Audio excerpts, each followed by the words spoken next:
Quel droit de l'enfant trouves-tu le plus important et pourquoi? Pour moi, le droit le plus important, c'est le droit à la protection. On ne peut pas étudier ni aller à l'hôpital pour avoir les soins s'il n'y a pas une bonne sécurité dans une ville. J'aimerais devenir avocate. Avocate experte en droit de l'homme parce que j'aimerais défendre les droits des plus vulnérables en fait. Mon plat traditionnel préféré, c'est la boule de riz avec la sauce gombo. Avec un peu de haoudi là-dessus. Mon modèle, c'est ma mère. Elle m'a appris beaucoup de choses.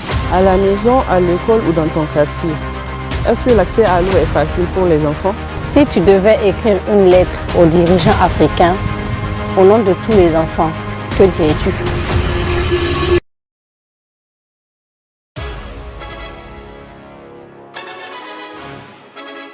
Bonjour, je m'appelle Abdelhakim Moussa, j'ai 16 ans. Coucou, moi c'est Naoumi Bakar, j'ai 18 ans. Hello, moi c'est Inès Audrey Bidigla, j'ai 18 ans. Salut, moi c'est Pio Issa, j'ai 16 ans. Bienvenue à la Fada des ados. À l'occasion de la journée de l'enfant africain, nous parlons aujourd'hui de l'eau, de l'hygiène et de l'assainissement pour chaque enfant.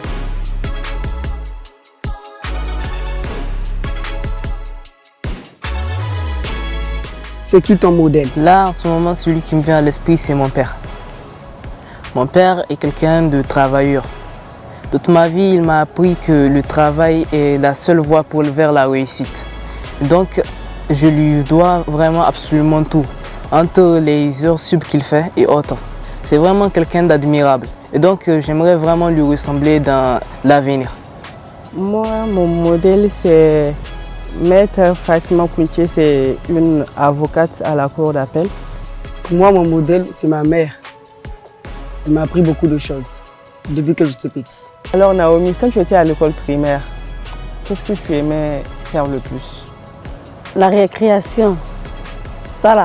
C'est ta partie. Oui, ma partie préférée, parce que quand on arrive pendant la récréation, quand c'est l'heure de la récréation, chacun amène sa nourriture.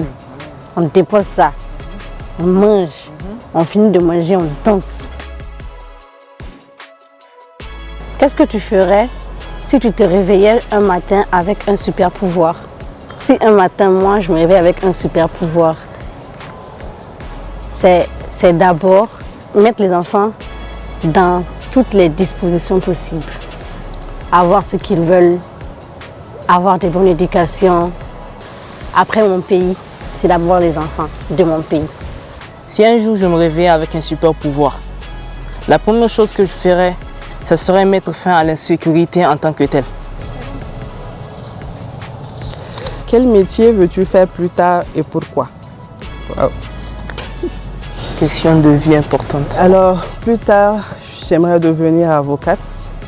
Avocate experte en droit de l'homme parce que j'aimerais défendre les droits des plus vulnérables, en fait. Quand je finirai mes études, je vais devenir une administratrice. Donc, je fais l'administration et l'endroit où j'ai grandi, je dirais, parce que c'est à travers ça que j'ai vu que ce métier, je l'aime bien. Décris ta journée parfaite en 5 mots seulement. Ma journée parfaite, je la vois comme ça en 5 mots. Donc la joie, les animés, des bons amis qui me soutiennent et puis mes parents à mes côtés qui me soutiennent, la bonne santé. Quel est ton plat traditionnel préféré? Ça. Mon plat traditionnel préféré est la tchéké. Mon plat traditionnel préféré, c'est le riz avec la sauce phoque fouet, avec un peu de haoudi là-dessus.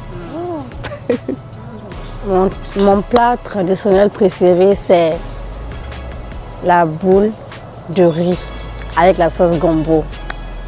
Elle a bon goût en plus. Hein. Quand tu manges ça, tu es content. La journée est bien faite. Journée validée. Personnellement, moi, mon plat préféré, c'est la pâte alimentaire. En vrai, il n'y a pas de raison spécifique. C'est parce que quand j'étais petit, ma grand-mère me faisait goûter ça. Donc c'est un plat nostalgique, je vais dire. Makahari. Non, ça me fait encore rêver. Apparemment, tu as aimé. Comment dit-on bonjour dans ta langue maternelle? Dans ma langue maternelle, Ina Kwananku. Dans ma langue maternelle, on dit Ofonyedia. Ça veut dire bonjour dans la langue togolaise. Dans ma langue maternelle, on dit Fofoma Ampel. Dans ma langue maternelle, on dit Matarikani en Zarma. Cite un problème que les enfants de ton quartier rencontrent et propose une solution. Il y a un problème de l'eau dans notre quartier. Les enfants du quartier viennent chez nous pour chercher de l'eau. La solution est que si l'État voit ce genre de choses, il doit faire des châteaux pour chaque quartier. Moi, dans mon quartier, les enfants sont plus dans les problèmes de manque d'hygiène. Parce que on a souvent des enfants sans chaussures, avec des habits usés, ou des fois même sans habits. Les solutions qu'on apporte à ce genre de problème, c'est de se réunir et de voir comment nous pouvons faire pour faire une collecte d'habits, de chaussures, de salubrité pour le quartier, histoire de rendre ça propre et hygiénique. Et nous voulons aussi que les adultes nous aident dans ce genre de cas. Quel droit de l'enfant trouves-tu le plus important et pourquoi? Pour moi, le droit de l'enfant le plus important, c'est le droit à la santé. On ne peut pas étudier quand tu n'es pas en bonne santé en fait. On ne peut pas mener à bien nos activités tant que tu n'as pas la santé. Donc la santé reste le droit primordial. Pour moi, le droit le plus important, c'est le droit à la protection. Parce qu'on ne peut pas étudier ni aller à l'hôpital pour avoir les soins s'il n'y a pas une bonne sécurité dans une ville.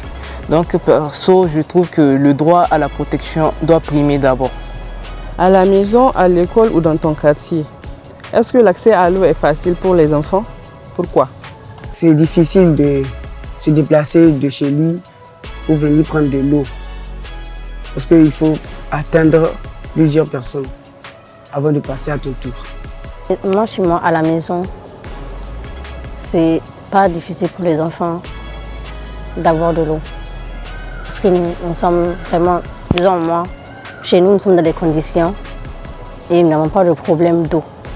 Mais dans notre quartier, oui, parce que les enfants de notre quartier, ils viennent en faisant la queue pour chercher de l'eau et retourner chez eux. Et des fois, c'est, moi je dirais, difficile pour eux. Parce qu'il faut tout le temps venir chercher de l'eau pour faire la cuisine, pour se laver, pour faire des besoins, la lessive et tout. Tout ça, c'est un peu difficile pour eux. Pourquoi c'est important de se laver les mains? Pour moi, il est important de se laver les mains puisque d'abord à l'école, on nous a appris que se laver les mains élimine jusqu'à 99% des bactéries présentes sur les mains. Et donc, se laver les mains est un très bon moyen de protection contre les bactéries et pour se garder contre les maladies infectieuses éventuelles. Donc, c'est vraiment très utile. Qu'est-ce que l'éducation change dans la vie d'un enfant? Dans la vie d'un enfant, l'éducation, moi je dirais, est très importante parce que un enfant bien éduqué n'est pas mal poli devant les grandes personnes, n'est pas mal poli d'abord avec ses amis, son entourage et en tout cas tout ce qu'il peut faire, c'est d'être bien dans la société. Moi, mon professeur de maths, il me disait souvent que quand tu vois un enfant bien éduqué, tu peux voir de par son comportement, l'éducation que ses parents lui ont donnée. Et donc sa vie à la maison. Donc c'est vraiment important déjà d'être bien éduqué. Donc de respecter ses aînés et autres, en vrai. Pas forcément les parents parce qu'il y a d'autres enfants qui n'écoutent pas leurs parents. Il y a les mauvaises compagnies, des amis qui suivent des fois à l'école, des fois dans le quartier. Et c'est eux qui les nuisent. C'est eux qui sont là pour essayer de les rendre comme eux. Qu'est-ce que c'est qui te rend le plus fier d'être africain? Ma plus grande fierté en tant qu'Africain, c'est vraiment notre culture et notre histoire en fait. Parce que être africain, c'est quand on y pense, avoir une très grande histoire. Ma plus grande fierté, c'est d'abord ma couleur de peau et ensuite ma culture. Parce que pour moi, être africaine, c'est vraiment spécial. C'est vraiment bien. C'est genre, pour moi, c'est une chance. J'ai une chance d'être nigérienne et d'une culture vraiment importante qui est la culture peul. Si tu pouvais créer une application pour aider les enfants africains, elle fera quoi? Personnellement, j'ai déjà eu à penser à ça lors d'un bootcamp, à créer une application qui va aider les enfants vraiment à s'intéresser à l'hygiène. Donc dans l'application, c'est vraiment une application où il y a des saletés, des eaux de ruissellement et tout. Et on remarque qu'il y a des gens qui tombent malades, beaucoup malades en fait, des maux de ventre, le choléra, le paludisme et tout. Et maintenant, ça sera à l'enfant de choisir son personnage et d'aller arranger. On lui donne à peu près 1 minute pour arranger la ville. Et en échange, il aura des pièces. Il aura des pièces et aussi pour les bidons et tout que les gens jettent de temps à travers, il peut les prendre et aussi aller les recycler. Du coup, quand il fait une action, il a des pièces. Maintenant, avec les pièces là, il peut prendre ça pour construire ne serait-ce un hôpital, un restaurant ou autre. En vrai, c'est un jeu, mais ça aide la personne à réfléchir que quand tu rends ton environnement propre, il y aura vraiment moins de malades et tout ira bien. Si tu devais écrire une lettre aux dirigeants africains au nom de tous les enfants, que dirais-tu? Si je pouvais faire une lettre aux dirigeants, je leur dirais vraiment d'être vraiment attentionnés envers les enfants et aussi de les accompagner dans la réalisation de leur potentiel. Par exemple, si un enfant est passionné par la peinture, il faut créer des centres de formation qui vont l'aider à vraiment faire la peinture. Si c'est la couture, exactement aussi, on peut créer un foyer de couture et la personne apprend la couture. Si c'est le dessin, si c'est la musique, ça aussi. Parce que ce n'est pas tout le monde qui est vraiment destiné à devenir, à occuper les fonctions publiques et autres. Chacun a son potentiel qu'il peut développer.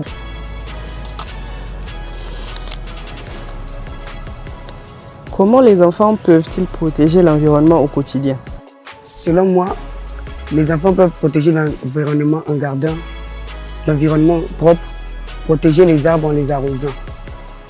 Je veux répondre à cette question. Moi, je vais répondre à cette question. Naomi d'abord. Pour protéger mon environnement, c'est d'abord avoir des séances de salubrité et avoir dans chaque coin et recoin des poubelles pour qu'à chaque fois qu'il y a un déchet, on le prend seulement, on le met dans la poubelle. Pas à peine de jeter les déchets par terre et après contacter des maladies ou des choses qui peuvent nous nuire. Il y a chaque dimanche, pour mieux être dans les conditions, les associations des scouts du Niger organisent des séances de salubrité dans les écoles. Pour moi, je pense que franchement, pas besoin de faire un très grand geste. Nous, par exemple, dans notre quartier, pour protéger notre environnement, chaque fin du mois, les jeunes de notre quartier se rassemblent. Et donc, on fait une salubrité générale pour tout le quartier. Donc, ce petit geste, pour moi, franchement, ça garantit un environnement de sécurité pour nous, pour les jeunes et les enfants. Pour moi, les enfants peuvent contribuer à mieux entretenir l'environnement en organisant des salubrités. D'abord dans les quartiers et aussi dans les communes. C'est d'ailleurs cette envie d'entretenir l'environnement qui m'a fait adhérer au mouvement You Report, qui est vraiment une association de jeunes qui sont là pour les salubrités et aussi la plantation des arbres. Tout ça là, c'est vraiment important pour l'environnement. Et aussi on peut sensibiliser nos tantes ou nos mamans dans les quartiers de ne pas verser les eaux usées partout. Parce que parfois on a l'impression, il y a des quartiers, quand tu rentres dedans même, on sent une certaine odeur qui n'est vraiment pas bonne en fait. Et même ces eaux là, ça peut nuire à leur santé. De l'eau propre. Des écoles sûres. Des toilettes propres. Pour chaque enfant. Bonne journée de l'enfant africain.